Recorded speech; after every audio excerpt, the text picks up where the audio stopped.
Olá pessoal, sou o professor André Valente, serei seu professor na área de linguagens, códigos e suas tecnologias na disciplina de língua portuguesa. Na aula de hoje falaremos sobre os substantivos e os adjetivos. O que são os substantivos? Qual a sua função na comunicação? Como se classificam e quais são os efeitos de seu uso na comunicação? Vamos lá? Bom, para a gente começar a falar disso, a gente precisa primeiro entender bem o que significa um substantivo. A ideia da palavra substantivo é a ideia da substância. Então é por isso que nós dizemos que o substantivo é a classe de palavras que nomeia os seres, porque ela nomeia tudo que a gente possa imaginar que tenha uma substância, ou seja, tudo aquilo que precisa de um nome. Então, pessoas, então pode nomear homem, Pedro, mulher, Maria, nomeia lugares, então cidade, São Paulo, país, Brasil, nomeia instituições, como por exemplo a escola, a família, o governo, nomeia espécies, nomeia noções, ações, estados, qualidades, tudo aquilo que pode receber um nome.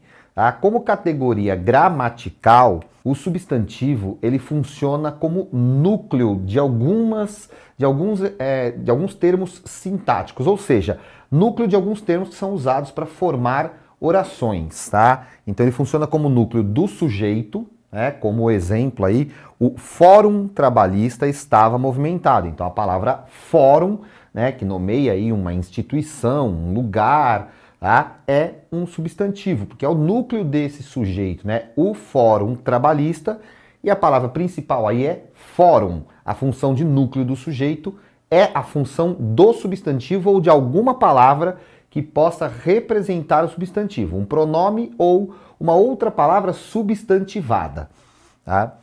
Ele também é núcleo do objeto direto, ou seja, do complemento do verbo. Então, vamos pegar esse exemplo aqui, ó. Família da vítima está buscando justiça. Quem está buscando, temos aí um verbo, uma locução verbal, está buscando. Quem está buscando algo. Algo é o complemento desse verbo, nesse caso, justiça. Então, o núcleo desse complemento é também um substantivo. É o núcleo do objeto indireto também. Todos estamos precisando de mais otimismo. Quem precisa de alguma coisa. Nesse caso, precisa de mais otimismo. E a palavra nuclear aí é otimismo, que é um sentimento nomeado por um substantivo. É o núcleo do predicativo do sujeito, ou seja, aquela expressão que atribui uma qualidade, uma característica, um estado, uma condição ao sujeito. Então olha só o exemplo aí. Eu não sou funcionário daquela empresa. Então olha só, eu, sujeito, não sou. O que eu não sou? Ou seja, qual é a minha não condição nesse caso? Funcionário daquela empresa. E a palavra que está no núcleo aí é a palavra funcionário, que é um substantivo. É o núcleo também do complemento nominal, ou seja, aquela palavrinha que complementa um nome que sozinho não faz muito sentido. Vamos dar uma olhadinha aqui?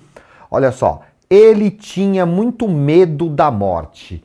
Então, se eu digo ele tinha muito medo, fica faltando uma informação, porque quem tem medo de alguma coisa, Então, eu preciso dessa informação. Nesse caso, medo da morte. E a palavra morte, que é um fenômeno natural, é um substantivo.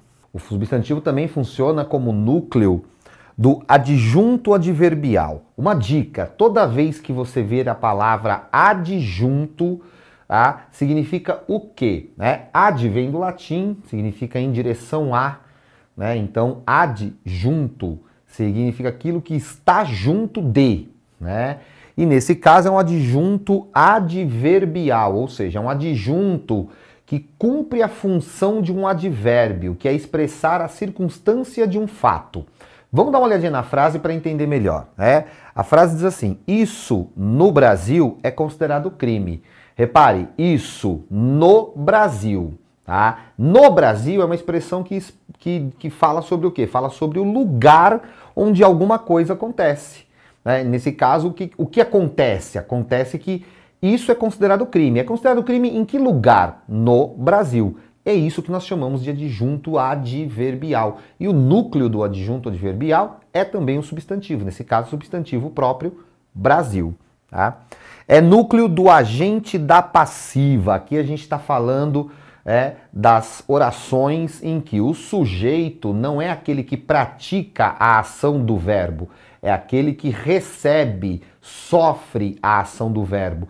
Por isso ele é um sujeito passivo ou paciente nessa situação.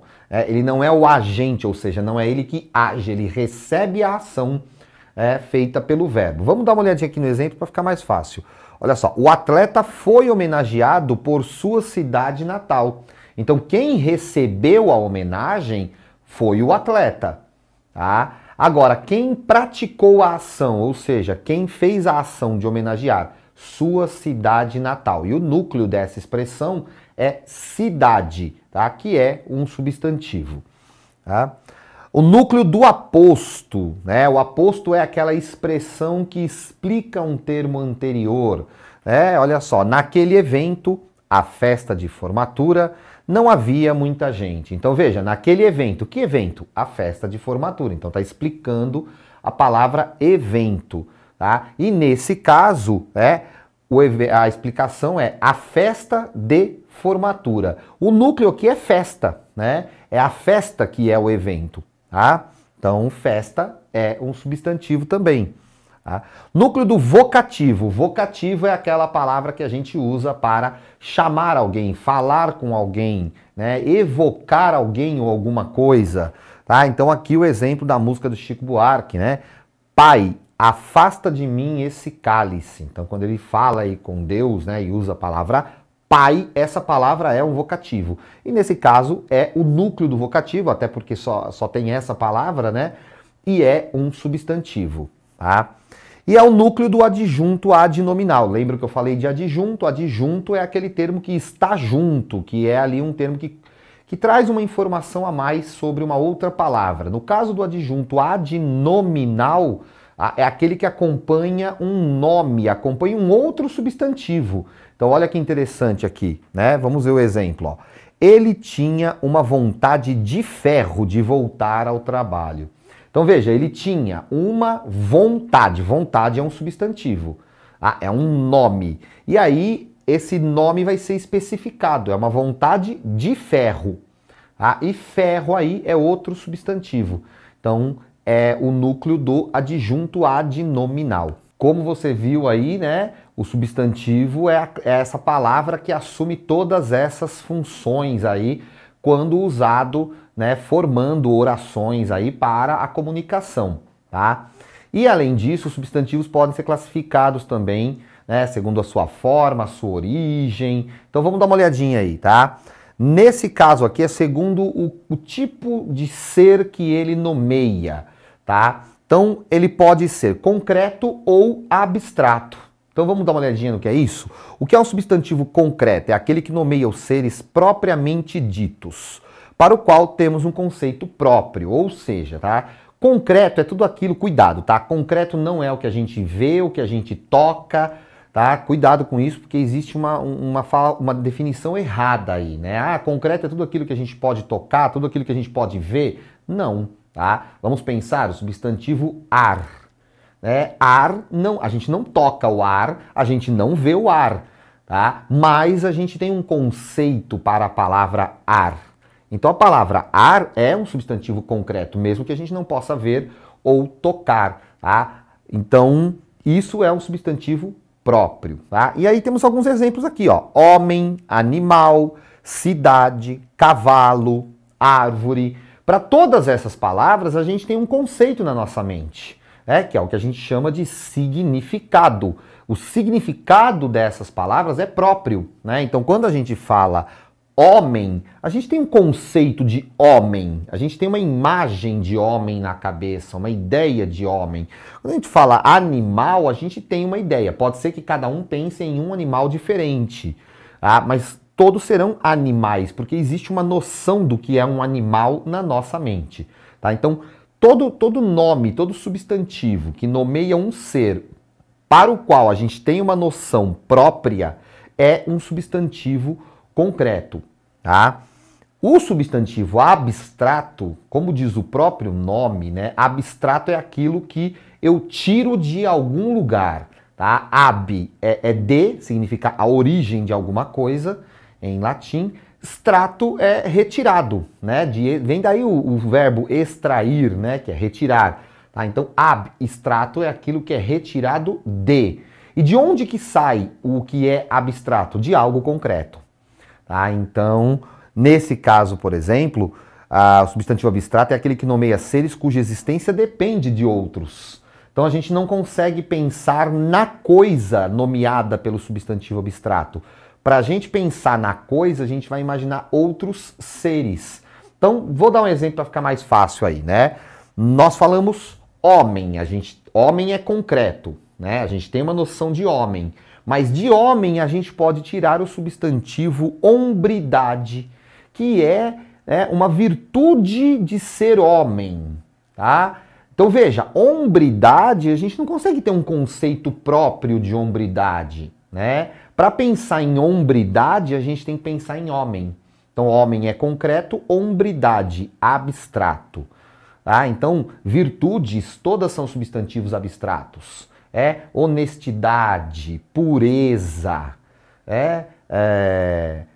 desonestidade, competência, força, todos são substantivos abstratos. Tá? De animal, nós podemos tirar animalidade, né? Ou seja, uma característica de ser animal. Tá? De novo, a gente não consegue pensar em animalidade sem pensar em animal. Então, novamente, um substantivo abstrato. A mesma coisa com cidadania, que vem de cidade, cavalgada, que vem de cavalo, arborização, que vem de árvore. Então são todos substantivos que remetem a ideias, a conceitos e não a elementos concretos. Por isso são abstratos. Pensando também nos seres que são nomeados, os substantivos podem ser classificados como comuns ou próprios. Comuns são aqueles que nomeiam a totalidade dos seres de uma espécie ou uma abstração. Tá? Então, por exemplo, homem, cidade, cavalo, país, doença, são substantivos comuns, porque dão nomes a seres de forma geral, tá? Agora, o substantivo próprio é aquele que dá nome a um ser particular dentro de uma categoria. Então, por exemplo, dentro da categoria homem, eu tenho o Paulo. Então, Paulo é um nome específico, é um nome de um homem. Que recebe esse nome, tá? Então, Paulo é um homem, mas nem todo homem é Paulo, tá? Então é isso. O nome Salvador é o nome de uma cidade específica, tá? Então, Salvador é uma cidade, mas nem toda cidade é Salvador. Então, cidade é mais geral, por isso substantivo comum, tá? Rocinante, para quem não sabe, Rocinante era o nome do cavalo de Dom Quixote. Tá? Então, Rocinante é o nome de um cavalo, não é o nome de todos os cavalos. Então, cavalo é uma categoria geral, substantivo comum, enquanto Rocinante é uma categoria em particular, substantivo próprio. Tá? E, finalmente, Brasil, o nome de um país, mas não o nome de todos, e Covid-19, que é o nome de uma doença e não de qualquer doença. Então é mais específico aí. Sempre lembrando que substantivos próprios devem ser sempre grafados com iniciais maiúsculas, justamente porque a inicial maiúscula cria uma ideia de particular, de individual. Substantivos também, em relação aos seres que nomeiam, podem ser coletivos. São coletivos aqueles substantivos que nomeiam grupos de uma mesma espécie. Tá? Então é o nome do grupo, é o nome da coletividade, por isso são chamados substantivos coletivos. Por exemplo, a bananeira deu 3 lindos cachos. Cacho é o coletivo de banana, né? Então, uma banana, um cacho de bananas. Com o céu limpo, vimos várias constelações. Então, constelações, conjunto de estrelas. Tá? Toda a frota de navios foi mobilizada. Então, nesse caso, frota é o coletivo de navios.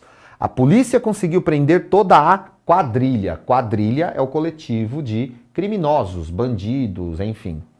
Tá? O trabalho foi elogiado por toda a banca. Nesse caso, banca é o coletivo de alguém que estava avaliando um trabalho. Uma coisa importante sobre substantivos coletivos é que, em alguns casos, quando o coletivo dá nome a um único tipo de ser, não é preciso mencionar o ser. É o caso de constelação. Não é preciso dizer constelação de estrelas, porque não existe constelação de mais nada, só existe constelação de estrelas. Tá? Então, não é preciso dizer eu vi uma constelação de estrelas, porque você não pode ver constelação de outra coisa. Né? Agora, no caso de frota, por exemplo, é um coletivo que ele precisa ser especificado, porque a frota pode ser de navios, mas também pode ser de automóveis, de caminhões, de ônibus, de veículos de um modo geral. Então pode ser aí, a gente tem que muitas vezes especificar o coletivo. É a mesma coisa, aqui não foi especificado, mas o coletivo banca, né? Em alguns casos ele vai precisar ser especificado também, porque pode ser uma banca de professores, pode ser uma banca de médicos, pode ser uma banca de advogados, né? Então depende, né, de que categoria que eu estou falando ali. E chegamos aí ao final dessa nossa videoaula. Eu espero que você tenha gostado, tenha entendido, mas se você quiser complementar o seu conhecimento, não esqueça de aproveitar aí o conteúdo que está na sua plataforma, no Saiba Mais. Dá uma olhadinha lá para você completar esse seu conteúdo, tá? E vamos para uma reflexão sobre o conteúdo de hoje. Palavras não são más, palavras não são quentes, palavras são iguais, sendo diferentes. Bons estudos e até a próxima aula.